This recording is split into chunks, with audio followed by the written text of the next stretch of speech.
Так, уважаемые родители, hurmatli ota-onalar, bola darsga keldi, soat 2 dersin. Уже xudo xohlasa 13:50 построение bo'ldi.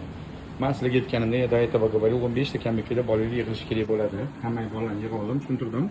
Hozir birinchi 5 minutlik razminka bo'ladi. 5 minutlik razminkadan keyin bolalarni suzdirishni boshlayman. Suzdirish boshlaganimdan keyin hamma narsasi, vositasi, hamma narsasi bo'lishi kerak bolalarda. Har bitta bolaga vosita olib berilgan, har bitta bolamizga vosita borasanmi? Olib berishganmi vosita? Bor, ko'p turib, deb turashab ko'p turib, vositani ko'p turib. Xullas, hozir sekin yana разминка, Диор. Медленно бежим разминочный круг.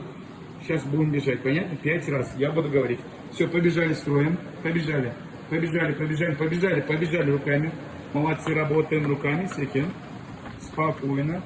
Разворачиваемся, как я сказал. И бежим в обратную сторону, ребята. Спокойно. Yaxshi, мои роботы. Четко. Yaxshi. Бежим в обратную сторону.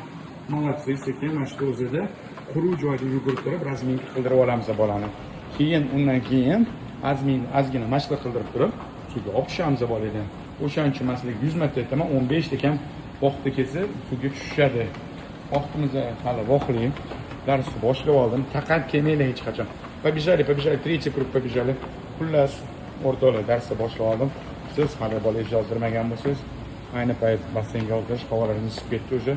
Строим, не убегай вперед. Здесь остановись, жди. Строим, и не надо строй. Не нужно порядок, стоп. Порядок нужен строй, стань. Стой в строй. Стань, где ты бежал? Стань. Вот сзади Диора. Все, побежали теперь. Строим. Еще 3 раза. Побежали. Диор, выпрямись ровно. Диор, когда ты идешь вперед, смотри. Остановись здесь. Стоп. Остановись, дождись всех. Все, пошли, Диор. Вперед смотри, Диор.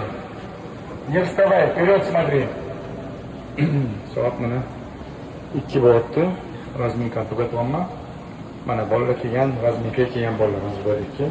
3, 4, 5, 6, 7 tadan razminkaga kelgan bo'ldi.